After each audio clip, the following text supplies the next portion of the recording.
बिस्मिल्लाहिर्रहमानिर्रहीम। Dear student, अस्सलाम वालेकुम। Welcome to my channel pathway to success. आज हमने फार्मेसी टेक्नीशियन का सिलेबस स्टार्ट करना है। तो आज हमारा पहला लेक्चर होगा फार्मेसी टेक्नीशियन के हवाले से। तो इससे पहले हम सिलेबस को स्टार्ट करने से पहले आप लोगों से मतलब ये वजाहत कर देते हैं कि ये जो चैनल बना है ये सिर्फ़ और सिर्फ स्टूडेंट के फेवर के लिए है, स्टूडेंट के फ़ायदे के लिए है। तो जितने भी अलाइड हेल्थ साइंसेज के सब्जेक्ट होंगे या फार्मेसी टेक्नीशियन के सब्जेक्ट होंगे तो सारे के सारे आप लोगों को इस चैनल पे टॉपिक वाइज जो है ना, यूनिट वाइज आपको लेक्चर डिटेल से मिल जाएंगे। तो आज हमारा फर्स्ट लेक्चर हम बायोकेमिस्ट्री से स्टार्ट ले रहे हैं। तो इसमें हमने जो लेक्चर देने हैं वो आपके बेसिक से स्टार्ट करना है और इंशाल्लाह सिंपल वर्डिंग में, ताकि आप लोगों को समझने में भी आसानी हो जाए। तो इसलिए आपको और आप अपने दोस्तों को बताएंगे ताकि उनका भी फ़ायदा हो, अपना भी फ़ायदा हो, और साथ साथ आपको एग्ज़ाम की प्रिपरेशन के हवाले से भी बताते जाएंगे कौन सा टॉपिक एमसीक्यूज़ के हवाले से इम्पोर्टेंट है और कौन सा आपके शॉर्ट क्वेश्चन के लिए या लॉन्ग क्वेश्चन में आ सकता है। तो हम जो है ना स्टार्ट करते हैं। इंट्रोडक्शन टू बायोकेमिस्ट्री है। तो स्टार्ट में जो है ना इसकी बायोकेमिस्ट्री की डेफिनेशन को देख लेते हैं। तो इस फर्स्ट चैप्टर के अंदर जो इम्पोर्टेंट टॉपिक है यानी इम्पोर्टेंट है वो इसकी बायोकेमिस्ट्री की डेफिनेशन है। इसको हम डेफिनेशन को देख लेते हैं। ये इसलिए मैं साथ साथ जो है रीडिंग भी कर देता हूँ। कुछ स्टूडेंट जो मैट्रिक से डायरेक्ट आ रहे हैं उनको रीडिंग में थोड़ा इशू होता है, इसलिए हम जो है ना साथ साथ इसको रीड आउट भी कर रहे होंगे और साथ साथ इसकी वजाहत डिटेल से आपको बता रहे होंगे। तो biochemistry deal with the chemical metabolical process which take place in the tissue cell, यानी हमारे बॉडी के अंदर जो नंबर ऑफ टिश्यूज पाए जाते हैं इनके अंदर जो भी केमिकल प्रोसेस हो रहे हैं या मेटाबॉलिक प्रोसेस हो रहे हैं, यानी कोई भी हम खुराक खा रहे हैं तो इसकी ब्रेकडाउन जो हो रही है, इसकी केमिस्ट्री को, इसके केमिकल प्रोसेस को जो हम स्टडी डिटेल से स्टडी कर रहे होते हैं उस ब्रांच को, वो मेडिकल साइंस की ब्रांच जो होती है उसको हम बायोकेमिस्ट्री का नाम देते हैं। ये तमाम के तमाम जो मेटाबॉलिकल प्रोसेस हो रहे होते हैं वो सारे के सारे सेल, किसी भी सेल के अंदर होती है, और सेल किसी भी जानदार का एक बेसिक यूनिट होता है। सेल से ही मिलके हर तमाम के तमाम स्ट्रक्चर बनी होती है। और सेल के अंदर एक इम्पोर्टेंट मटेरियल पाया जिसको हम प्रोटोप्लाज्म बोलते हैं। These metabolic process take place in the material that is called protoplasm which is the basis of all form of life, यानी इसको सिंबल ऑफ लाइफ भी बोलते हैं, ऑल फॉर्म ऑफ लाइफ भी बोल सकते हैं। तो ये बेसिकली इसकी डेफिनेशन थी। बाकी जो है ना ये ऐसे मतलब इसके रिलेटेड डिटेल बताया हुआ है, इसकी बैकग्राउंड हिस्ट्री बताई हुई है। तो आप ये जो है ना इसके रिलेटेड जो इम्पोर्टेंट हमारा जो टॉपिक है, यानी डेफिनेशन के बाद जो पूछा जाएगा वो यही है कि इम्पोर्टेंस ऑफ बायोकेमिस्ट्री, ये पूछा जा सकता है, या अदर फील्ड के हवाले से कि अदर फील्ड के साथ किस तरह इसका जो है इम्पोर्टेंस है वो हम डेली लाइफ में किस तरह इसको इस्तेमाल कर रहे थे वो पूछा जाता है। तो यहाँ से हम स्टार्ट करेंगे, आखिरी वाला पैराग्राफ है इस यूनिट का। तो biochemistry has assume increasingly important role in various branches of medicine. Biochemist have frequently been called upon to provide special techniques and knowledge to solution of clinical problem. यानी कहने का मकसद ये है कि इनका बायोकेमिस्ट्री का डायरेक्टली जो मेडिसिन के साथ है, और उसके साथ अलावा जो है ना बायोकेमिस्ट जो है केमिकल लैब के अंदर मुख्तलिफ किस्म के टेस्ट जो परफॉर्म कर रहे होते हैं, मुख्तलिफ किस्म की डिजीज़ को आइडेंटिफाई करने के लिए हम केमिकल टेस्ट परफॉर्म कर रहे होते हैं। तो ये तमाम के तमाम टेक्निक्स, उनके अंदर नॉलेज जो भी है, जो क्लिनिकल प्रॉब्लम क्रिएट हो रहे हैं उनके रिलेटेड जो टेस्ट या जो स्टडी प्रोवाइड की जा रही होती है वो बायोकेमिस्ट्री के अंदर हम पढ़ रहे होते हैं। इसके अलावा नेक्स्ट है जो biochemical investigation can lead the quite directly to suggestion of remedies, यानी जब हम किसी भी डिजीज या किसी भी प्रॉब्लम का जब हम टेस्ट वगैरह, केमिकल टेस्ट वगैरह कर लेते हैं तो उसके बाद जो उसका मेन हमें रीज़न का पता चल जाता है। जब रीज़न का पता चल जाता है तो हम, कोई भी फिजिशियन है, कोई भी प्रोफेशनल होगा, वो आसानी के साथ जो है ना उसका ट्रीटमेंट कर सकेगा। रेमेडीज का मतलब उसको रिमूव करते हुए उसको रिकवर कर सकेगा। फॉर एग्जांपल जिस तरह हम देख सकते हैं मुख्तलिफ ये डिजीज दी या discovery of specific biochemical deficiency in rickets pellagra very very scary pernicious anaemia है। तो ये कुछ डिजीज दी हुई है जिसका हमें पता चल जाता है कि ये फला एलिमेंट या फला एजेंट की डेफिशिएंसी की वजह से। फॉर एग्जांपल हम पहली डिजीज देख लेते हैं, रिकेट्स है। तो ये छोटे बच्चों में खासतौर पे जब विटामिन डी की कमी हो जाती है तो उस वक्त ये देखने को मिलता है उनकी बोन्स वगैरह वीक हो जाती हैं। तो उस वक्त जब हम बोन्स का टेस्ट करते हैं तो उनसे पता चल जाता है कि क्या चीज़ की कमी है या किस वजह से हुई है। तो हम मेन जो उसकी काज फैक्टर है उसका पता चल जाता है, उसके बाद हम उसका ट्रीटमेंट कर सकते हैं। तो ये सारी की सारी हम जब स्टडी कर रहे हैं तो बायोकेमिस्ट्री इसके अंदर इन्वॉल्व होती है, मुख्तलिफ किस्म के टेक्निक्स वगैरह हमें बता रही है। उसके बाद है biochemist has provide vitamin hormone impure condition and added with the preparation of vaccine antitoxin है एंटी, यानी ये वैक्सीनेशन के लिए केमिकल लैब के अंदर मुख्तलिफ किस्म के केमिकल को, वैक्सीनेशन को, एंटीटॉक्सिन को, ये सारे तैयार करने के लिए अंदर जो है ना बायोकेमिस्ट्री इन्वॉल्व होती है। फील्ड ऑफ एंजाइम इनहिबिटर है, रिकम्बिनेंट डीएनए टेक्नोलॉजी है, जेनेटिक इंजीनियरिंग है या जीन मैपिंग है, डीएनए प्रोफाइलिंग, ये तमाम के तमाम टेक्निक्स वगैरह, ये तमाम के तमाम जो बैकग्राउंड एरिया है इनके अंदर भी बायोकेमिस्ट्री को ही इस्तेमाल किया जा रहा होता है।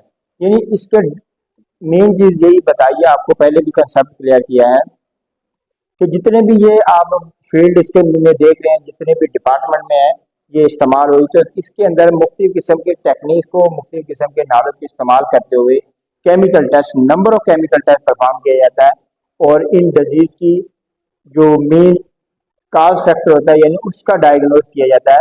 तो इस तरीके से ये हम इसको लिंक अप कर सकते हैं कि बायोकेमिस्ट्री दूसरे डिपार्टमेंट के साथ, दूसरे सब्जेक्ट के साथ या डेली लाइफ के अंदर हमारे किस हद तक इम्पोर्टेंस है। तो आपसे डेली लाइफ से इम्पोर्टेंस पूछा जा सकता है, ज़्यादा फील्ड के अंदर इसका क्या रोल है, तो इस हवाले से ये क्वेश्चन आ सकता है। तो यहाँ तक आप लोगों का ये आज का जो है ना ये पहला यानी चैप्टर है ये कंप्लीट हो। उसके साथ साथ जो है ना नेक्स्ट हमारे पास है सेकंड चैप्टर कार्बोहाइड्रेट। ये इम्पोर्टेंट टॉपिक है, इम्पोर्टेंट चैप्टर है। हर साल जो है ना इस चैप्टर में से क्वेश्चन जरूर आता है। एमसीक्यू तो आना ही आना है, इसके साथ साथ जो लॉन्ग क्वेश्चन है उसका भी क्वेश्चन आ रहा होता है। तो हम कोशिश करेंगे बायोकेमिस्ट्री को जल्दी से जल्दी खत्म करें ताकि आपके एग्जाम से पहले आपका सिलेबस कंप्लीट हम कर सकें। तो उसके बाद इसीलिए जो है ना हम डेली बेसिस पे एक यूनिट को मुकम्मल पढ़ रहे होंगे। तो ये पहला डेफिनेशन और उसकी इम्पोर्टेंस है, इसलिए जो है ना हम साथ साथ आज जो नेक्स्ट चैप्टर है कार्बोहाइड्रेट वाला ये शुरू कर रहे हैं। तो कार्बोहाइड्रेट की सबसे पहले तो हम डेफिनेशन देख लेते हैं। तो जैसे कि हमने कार्बोहाइड्रेट वाला चैप्टर स्टार्ट किया हुआ है तो इसमें सबसे पहले तो हम इसकी डेफिनेशन को देख लेते हैं। Carbohydrates are polyhydroxy aldehyde or ketone or their complex substance which on hydrolysis give the polyhydroxy aldehyde or ketone। यानी सिंपल अल्फाज में ये देख सकते हैं कि इसके अंदर पॉलीहाइड्रोक्सी यानी एक से ज्यादा नंबर ऑफ जो है ना कंपाउंड, नंबर ऑफ एलिमेंट जिसके एल्डिहाइड और कीटोन के या इसकी कॉम्प्लेक्स स्ट्रक्चर को जो है ना ये कंबाइन होकर जब इसकी हाइड्रोलिसिस करवाई जाती है तो वो सिंपल के अंदर कन्वर्ट हो जाती है, यानी उसकी ब्रेकडाउन हो जाती है हाइड्रोलिसिस प्रोसेस के जरिए से, तो वो सिंपल एल्डिहाइड और कीटोन के अंदर कन्वर्ट हो जाते हैं। तो ये इसकी पहली बेसिक डेफिनेशन है। उसके बाद इसके कुछ चंद के इम्पोर्टेंट है, ये इसके इम्पोर्टेंट पॉइंट में से एमसीक्यू भी आ सकता है। तो ये आप लोगों ने याद रखना है कि तमाम के तमाम यानी कार्बोहाइड्रेट और ऑर्गेनिक कंपाउंड सारे के सारे ऑर्गेनिक कंपाउंड होते हैं। और ऑर्गेनिक कंपाउंड आप लोगों ने पीछे भी पढ़ा हुआ है, यानी बेसिक जब मैट्रिक में पढ़ा था तो ऑर्गेनिक कंपाउंड या ऑर्गेनिक केमिस्ट्री के बारे में पढ़ा था। तो जिसके अंदर कार्बन कंपाउंड का मुताला किया जाता है ना, तो इसके अंदर कार्बन, हाइड्रोजन, ऑक्सीजन ये तीनों एलिमेंट पाए जाते हैं। और कार्बोहाइड्रेट का जो लेटरल मीनिंग है हाइड्रेटेड कार्बन, ये एमसीक्यू में भी पूछा होता है। और अदर यानी सिंपल अल्फाज में अगर कार्बोहाइड्रेट को समझना चाहें तो ये शुगर है, आल्सो कॉल्ड शुगर। अब इसका जनरल फार्मूला की बात कर ले तो जनरल फार्मूला जो है ना ये है CnH2ON। एन से क्या मुराद है, यहाँ पे नंबर ऑफ कार्बन एटम है, यानी जितने कार्बन एटम होंगे उतने ही उसके साथ वाटर मॉलिक्यूल भी अटैच होंगे। तो यहाँ से सिर्फ आप लोगों ने इसका जनरल फार्मूला याद करना है। अब उसके बाद अगर हम देख लें कि इसमें जितने भी हमने पहले इसके बेसिक पॉइंट देखे हैं तो उसके अंदर हमने पढ़ा था कार्बन, हाइड्रोजन, ऑक्सीजन से मिलकर बना। लेकिन कुछ ऐसे भी हमें जो कार्बोहाइड्रेट का कंपाउंड मिल सकते हैं जिसके अंदर इनके अलावा भी यानी नाइट्रोजन है, फास्फोरस है या सल्फर वगैरह इस तरह के कंपाउंड भी एडिशन के तौर पे हमें मिल सकते हैं। और इसमें एग्जांपल है रेमिनोज फार्मूला दिया हुआ C6H12O5, यानी इसके अंदर ऑक्सीजन का जो फार्मूला है, ऑक्सीजन के जो एटम पाए जा रहे हैं उसके अंदर ऑक्सीजन के नंबर ऑफ एटम है 5। तो इसी तरह इसका भी जनरल फार्मूला वही सेम है जो कार्बोहाइड्रेट का है, बस इसमें सिर्फ आप लोगों को ये पॉइंट बताना था कि ज़रूरी नहीं है कि कार्बोहाइड्रेट कार्बन, हाइड्रोजन और ऑक्सीजन मोस्टली बने होते हैं, लेकिन ये कुछ ऐसे भी हैं जिसके अंदर एडिशनल फास्फोरस ग्रुप हो सकता है, नाइट्रोजन हो सकता है, सल्फर हो सकता है। तो उसके अलावा एंड पे ये भी पॉइंट दिया हुआ है कि कुछ ऐसे भी कार्बोहाइड्रेट होंगे जो CnH2 को जो है ना इसको फॉलो नहीं कर रहे होंगे, लेकिन वो भी ऑर्गेनिक कंपाउंड का यानी कार्बोहाइड्रेट का हिस्सा, जिस तरह फार्मिक एसिड है, एस्टिक एसिड है, लैक्टिक एसिड है। ठीक है, तो इसकी चंद की ये एग्जांपल है जो कि इस फार्मूले को फॉलो नहीं कर रही होती। तो इसी तरह आगे हमारा जो नेक्स्ट मतलब इसी का ही टॉपिक है कैरेक्टरिस्टिक ऑफ कार्बोहाइड्रेट। अब कैरेक्टरिस्टिक से क्या मुराद है, प्रॉपर्टीज पूछनी है यानी खसूसियात बतानी है कि कौन कौन सी खसूसियात जो है ना कार्बोहाइड्रेट में पाई जा रही होती हैं। तो सबसे पहली खसूसियात यानी पहली कैरेक्टरिस्टिक, पहली प्रॉपर्टी क्या होगी, वाइट सॉलिड होते हैं, स्पेरिंगली सॉल्युबल, ऑर्गेनिक सॉल्वेंट यानी ऑर्गेनिक लिक्विड के अंदर स्पेरिंगली सॉल्युबल मतलब उसका कुछ पोर्शन जो है ना उसके अंदर डिजॉल्व हो जाता है, कुछ पोर्शन उसके अंदर डिजॉल्व नहीं होता। Except certain polysaccharide are soluble in water, लेकिन कुछ पॉलीसेकेराइड हैं खास किस्म के जो कि वाटर के अंदर जो है ना हल हो जाते हैं। और इसी तरीके से कार्बोहाइड्रेट जो जिसका सबसे कम मॉलिक्यूलर वेट होगा उसका अगर टेस्ट वाइज देखें तो सबसे ज्यादा स्वीटेस्ट टेस्ट होगा। और इसी तरीके से आगे हमारे पास इसी चैप्टर का जो नेक्स्ट टॉपिक बन रहा है वो है फंक्शनल ग्रुप, यानी कार्बोहाइड्रेट के अंदर total number of functional group दो होते हैं, एक होता है कीटो ग्रुप और एक कीटो ग्रुप है, एक एल्डिहाइड ग्रुप है। तो इसको हम देख लेते हैं। एल्डिहाइड ग्रुप फर्स्ट कार्बन के साथ जो है ना हमेशा अटैच होता है। तो एल्डिहाइड ग्रुप हमेशा C डबल बॉन्ड यहाँ पे लगा होता है और यहाँ पे कोई भी बॉन्ड नया यानी यहाँ पे R की जगह पे कोई भी मिथाइल ग्रुप है, इथाइल ग्रुप है, कोई भी अटैच हो सकता है। तो ये वाला जो हम पढ़ रहे हैं ये सारे का सारा जो शो कर रहा है ये एल्डिहाइड ग्रुप को बोलते हैं।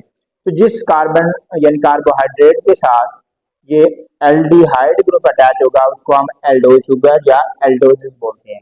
इसी तरह कीटो शुगर अगर यानी कीटोज ग्रुप अटैच होगा, यहाँ पे हमने देखा था R ग्रुप एक साइड पे था, तो यहाँ पे दोनों साइड पे R ग्रुप होगा, दरम्यान में ऑक्सीजन के साथ डबल बॉन्ड है, तो इसको हम कीटोन ग्रुप बोलते हैं। तो कीटोन ये सेकंड कार्बन के साथ अटैच होता है। यहाँ पे हमने देखा फर्स्ट कार्बन के साथ अटैच है, तो यहाँ पे सेकंड कार्बन के साथ, क्योंकि यहाँ पे भी ये CH3 यानी मिथाइल ग्रुप के साथ कोई भी ग्रुप अटैच है तो उसके साथ भी कार्बन मौजूद है। तो अब इसमें क्या है, तो जिस शुगर के साथ जिस कार्बोहाइड्रेट मॉलिक्यूल के साथ ये कीटोन ग्रुप मौजूद है उसको कीटोसिस बोल सकते हैं या उसका अदर नेम है कीटो शुगर बोलते हैं। अब यहाँ तक हमने कैरेक्टरिस्टिक इसके जनरल फार्मूला पढ़ लिए। आगे इसके सोर्स हैं, यानी हम कार्बोहाइड्रेट को जो हासिल कर रहे हैं कौन कौन से सोर्स से हासिल कर रहे हैं, तो नेचुरल कंपाउंड है, तो इसी वजह से ये ज्यादातर प्लांट से हासिल किए जा रहे हैं। तो सीरियल जो है ना इसकी बेसिक और मेजर जो है ना इसका सोर्स है, चीफ सोर्स इसको बोल सकते हैं।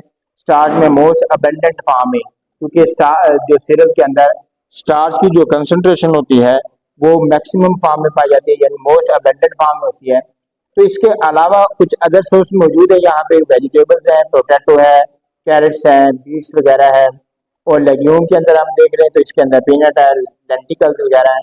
फ्रूट के अंदर देखें तो स्वीट और नॉन स्वीट जो होते हैं फ्रूट, इन सब के अंदर जो है ना कार्बोहाइड्रेट का कुछ ना कुछ पोर्शन जरूर मौजूद होता है। और उसके बाद हमारे पास अगर इसके स्ट्रक्चर की बात करें तो स्ट्रक्चर ये बहुत ही सिंपल जो है ना इसका स्ट्रक्चर की बेस पे डिवीजन अगर देखें तो दो हिस्सों में यानी दो तरह की इसकी स्ट्रक्चर पाई जाती है, एक स्ट्रेट चेन की फॉर्म में है, एक साइक्लिक चेन की फॉर्म में है। अब स्ट्रेट चेन की फॉर्म में फॉर एग्जांपल हमारा ग्लूकोज हमारे पास है, तो यहाँ पे नंबर ऑफ कार्बन आटा हम 6 ड्रा कर लेंगे, 1 2 3 4 5 6। तो यहाँ पे क्या होगा कि यहाँ पे हमारे पास पहले एल्डिहाइड ग्रुप अटैच है, तो हम यहाँ पे एल्डिहाइड ग्रुप को देख रहे हैं, बाकी उसके साथ हम हाइड्रोक्सिल ग्रुप अटैच करते जाएंगे। और अल्टरनेटिव अगर हाइड्रोक्सिल ग्रुप पहली कार्बन के साथ लेफ्ट राइट साइड पे है तो नेक्स्ट के साथ लेफ्ट साइड में आ जाएगा और एंड पे CHO OH आ जाएगा। तो ये इसका यानी साइक्लिक एक स्टेट चेंज की फॉर्म में है। तो ये वाला जो है ना हम देखें तो ये साइक्लिक फॉर्म में मौजूद होता है। ठीक है, तो इसकी वजह से आपको सिर्फ ये पता होना चाहिए कि हम जो कार्बोहाइड्रेट की स्ट्रक्चर है वो दो तरीके से ड्रा कर सकते हैं, एक स्ट्रेट चेन की फॉर्म में है, एक साइक्लिक चेन की फॉर्म में मौजूद होगा। उसके बाद हमने स्ट्रक्चर के बाद हम अक्रेंस पढ़ेंगे कि किस किस जगह पे किस किस रीजन के अंदर किस किस के अंदर कितनी पोर्शन के अंदर मौजूद होता है।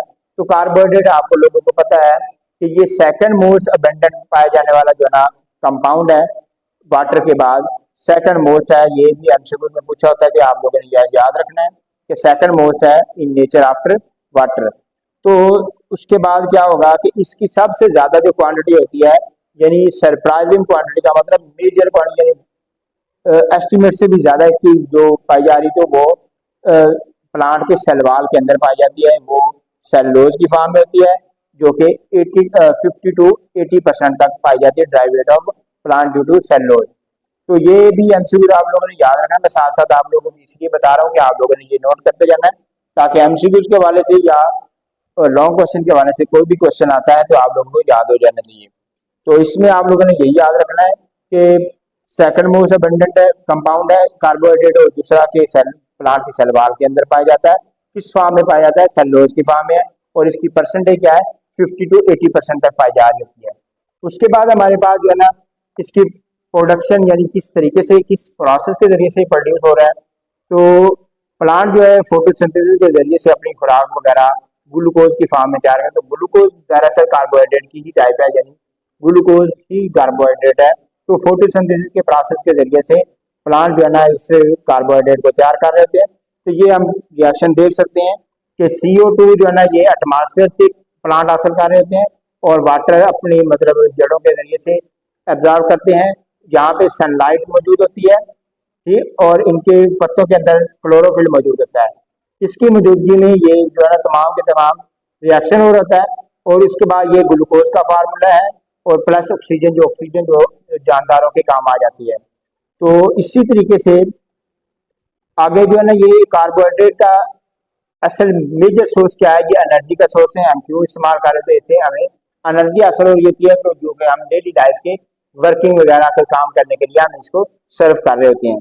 तो ये कार्बोहाइड्रेट मैक्रोन्यूट्रिएंट्स की फॉर्म में यानी 55% आवर डेली कैलोरी जो है ना कार्बोहाइड्रेट से होती है। जितनी भी हम खुराक वगैरह खा रहे हैं उसमें 55% जो कैलोरी या जो एनर्जी आ रही है वो कार्बोहाइड्रेट से आ रही है। तो यहाँ से ये आप लोगों को एक एमसीक्यू बता देता हूँ कि 1 gram of carbohydrate provide 4 calorie यानी 1 ग्राम अगर कार्बोहाइड्रेट किसी जानदार ने किसी ने खाया है तो उसको 4 कैलोरी एनर्जी हासिल होगी। तो जब ये एनर्जी प्रोड्यूस होती है यानी इसकी जब मॉलिक्यूल ऑक्सीडाइज होते हैं हाई मॉलिक्यूल तो उस दौरान ऑक्सीडेशन के दौरान जो है ना एनर्जी मॉलिक्यूल प्रोड्यूस है यानी यही जो ग्लूकोज की फॉर्म में यानी हम फ्रूट की फॉर्म में या कोई भी खुराक वगैरह खा रहे हैं तो उसकी फॉर्म में हम जो हासिल कर रहे हैं एक तरह का वो कार्बोहाइड्रेट है वो ग्लूकोज है। तो जब इसकी ब्रेक डाउन होती है तो ये कन्वर्ट हो जाता है दोबारा CO2 के अंदर वाटर के अंदर प्लस एनर्जी हमें एक्स्ट्रा मॉलिक्यूल की फॉर्म में मिल जाती है और यही एनर्जी जो है ना हमें हमारे डेली लाइफ के काम परफॉर्म करने के लिए हमें मदद दे रही है। अब इस एनर्जी जो प्रोड्यूस होगी है आगे इसकी सप्लाई किस तरह से है कि हमारी स्मॉल इंटेस्टाइन जो है ना स्मॉल इंटेस्टाइन जो सिंपल फॉर्म में कार्बोहाइड्रेट की फॉर्म पाई जा रही है आगे हम इसकी डिटेल जो है ना टाइप्स पढ़ने वाले हैं। तो उसमें इससे पहले क्या है कि इंटेस्टाइन जो है ना हमारी जो सिंपल फॉर्म में कार्बोहाइड्रेट होगी उसको एब्जॉर्ब कर सकेगी और एब्जॉर्प्शन के बाद वो ब्लड स्ट्रीम के अंदर इंटर हो जाएगी। जब वो ब्लड स्ट्रीम के अंदर चली जाएगी तो उस वक्त क्या होगा कि वो उस एनर्जी के दौरान क्या होता है कि कार्बोहाइड्रेट मतलब एब्जॉर्प्शन के बाद एनर्जी प्रोड्यूस हो और वही एनर्जी हमारे काम आ रही होती है। लेकिन अगर वो कॉम्प्लेक्स फॉर्म है जिस तरह डाइसैकराइड की फॉर्म है या पॉलीसैकराइड की फॉर्म है तो उस वक्त हमारे ब्लड के अंदर या हमारे बॉडी सिस्टम उसको जो है ना क्या कहते हैं कि एब्जॉर्ब नहीं कर पाता तो इसलिए हमें पहले डाइसैकराइड या पॉलीसैकराइड को कन्वर्ट करना पड़ता है मोनोसैकराइड के अंदर, जो कि इसकी सबसे सिंपल तरीन फॉर्म है।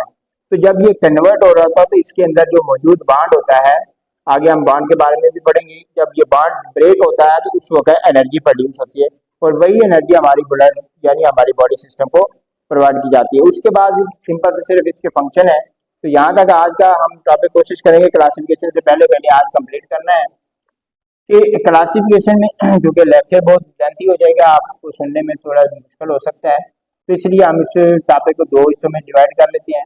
तो यहाँ तक आप कंप्लीट करेंगे तो इसके फंक्शन में अगर हम देखें कि कार्बोहाइड्रेट के दर हकीकत फंक्शन क्या है, सबसे पहला फंक्शन तो है कंस्ट्रक्शन ऑफ बॉडी ऑर्गन, कि हमारी बॉडी के ऑर्गन की कंस्ट्रक्शन के अंदर इन्वॉल्व होते हैं। उसके बाद assist the body absorption of calcium वगैरह के एब्जॉर्प्शन में मदद दे रहा होता है, जिसकी वजह से बोन्स वगैरह की ये बोन्स के ऊपर डिपोजिशन होते हैं तो बहुत स्ट्रांग हो जाती है। इसी तरह लोअरिंग ऑफ कोलेस्ट्रॉल लेवल को ये जो है ना हमारा क्या कहते हैं कि कार्बोहाइड्रेट है, इसमें हेल्प आउट दे देते हैं। उसके बाद है न्यूट्रिशन वगैरह, जो हमारी बॉडी के अंदर हमारे स्मॉल इंटेस्टाइन लार्ज इंटेस्टाइन के अंदर जो माइक्रोब्स वगैरह बैक्टीरिया जो फ्रेंडली बैक्टीरिया जिसको बोलते हैं, जो हमारी बॉडी के अंदर डाइजेस्टिव सिस्टम के अंदर काम कर रहे होते हैं, डाइजेशन का काम करते हैं, यानी इसमें हमारी हेल्प दे रहे होते हैं। तो ये कार्बोहाइड्रेट उनकी खुराक के तौर पे भी यानी उसकी न्यूट्रिशन के तौर पे भी प्रोवाइड किया है। उसके अलावा ये हमारे बॉडी के अंदर वाटर मिनरल बैलेंस को भी मेंटेन किया होता है। उसके बाद लास्ट हमारा आज का जो टॉपिक होगा वो वीकनेस ऑफ यानी कार्बोहाइड्रेट्स है। तो जैसा कि आपको पहले बताया कि जितनी सिंपल फॉर्म में होगी और जितना उसका मॉलिक्यूलर वेट कम होता जाएगा उतना उसका टेस्ट ज्यादा ही जो है ना स्वीट टेस्ट की तरफ चला जाएगा। जैसे जैसे लोअर फॉर्म में होगा तो उसका स्वीट टेस्ट बढ़ता जाएगा, और जैसे जैसे कॉम्प्लेक्स फॉर्म में अगर आपसे पूछा जाए कि मोनोसैकराइड, डाइसैकराइड और पॉलीसैकराइड इन तीनों फॉर्म में से सबसे ज्यादा स्वीट टेस्ट किसका है, तो आप बता सकते हैं कि जो सिंपल फॉर्म है यानी मोनोसैकराइड है उसका जो है ना टेस्ट सबसे ज्यादा स्वीट होगा, क्योंकि वो सिंपल फॉर्म में पाया जा रहा है। ठीक है, जैसे जैसे उसका मॉलिक्यूलर वेट बढ़ेगा यानी वो कॉम्प्लेक्स स्ट्रक्चर बढ़ेगी, उसका स्वीट टेस्ट जो है ना कम होता जाएगा। उसके बाद इसी तरह जो फ्रूट्स हैं, तो फ्रूट जब अभी तक सही तरह से राइप नहीं होती यानी मुकम्मल तौर पर पक नहीं जाते, उससे पहले जो है ना वो कॉम्प्लेक्स शुगर के यानी डाइसैकराइड पॉलीसैकराइड की फॉर्म में होता है। उसके बाद उसको जो है ना सिंपल फॉर्म में यानी सिंपल शुगर में कन्वर्ट किया जाता है। जब वो पक जाते हैं या जिस तरह बनाना है, एप्पल्स वगैरह हैं, तो उनकी जो है ना ये स्टार्च कन्वर्ट हो जाते हैं सिंपल शुगर में। तो इसी वजह से जब वो पक जाते हैं उस वक्त जो है ना उनका टेस्ट जो है ना चेंज हो जाता है, यानी बिल्कुल स्वीट टेस्ट हो जाता है। तो यहाँ से आप लोगों को इससे पैराग्राफ में सिर्फ यही याद रखना है कि जैसे जैसे उसका मॉलिक्यूलर वेट कम होता जाएगा यानी सिंपल फॉर्म में होता जाएगा तो उसका स्वीट टेस्ट बढ़ता जाएगा। जैसे जैसे कॉम्प्लेक्स स्ट्रक्चर यानी मॉलिक्यूलर वेट बढ़ेगा उसका जो है ना स्वीट टेस्ट कम होता जाएगा। तो यहाँ तक आप लोगों ने आज का लेक्चर ये तैयार करें। नेक्स्ट लेक्चर में आपको क्लासिफिकेशन के बारे में बताया जाएगा। तो आप लोगों को बताया जा रहा है अगर इसमें से कोई इस टॉपिक में से जितना आज हमने पढ़ा है इसमें कोई आपको कोई कन्फ्यूजन है, किसी किस्म का कोई क्वेश्चन होगा तो आप जो है ना हमें कमेंट बॉक्स में कमेंट कर सकते हैं। हम आप इंशाल्लाह आपको इसका रिस्पॉन्स करेंगे। बाकी आप लोग जो है ना हमें फीडबैक जरूर देंगे, कमेंट करके हमें बताएंगे कि हमारा एफर्ट किस तरह लग रहा है, हमारी टीम के एफर्ट किस तरह आपको जो है ना फीडबैक से ही हमें पता चलेगा। और आइंदा आने वाला जो भी लेक्चर होगा हम इंशाल्लाह नेक्स्ट जो भी हमारी इसमें गलतियाँ होंगी हम इम्प्रूव करके नेक्स्ट लेक्चर पर डिलीवर करेंगे। और आप लोगों का यही फीडबैक जिस तरह हमारे सपोर्ट के लिए मतलब काफ़ी रहेगा, और आइंदा आने वाला लेक्चर हर एक बेहतर से बेहतर की तरफ हमारा कोशिश होगी। और इसमें तमाम के तमाम लेक्चर आप लोगों को बिल्कुल फ्री ऑफ कॉस्ट प्रोवाइड किए जाएंगे। तो इसलिए आप खुद भी और अपने दोस्तों को भी, अपने क्लास फेलोज को भी, और अगर कोई रिलेटिव्स वगैरह हैं तो उनको भी ज़रूर बताइएगा ताकि उनका भी फ़ायदा हो जाए। तो आप इस चैनल को सब्सक्राइब ज़रूर करें ताकि हर आने वाला लेक्चर आपको जो है ना पहले मिल सके और आपको इसका फ़ायदा हो सके। अल्लाह हाफिज़।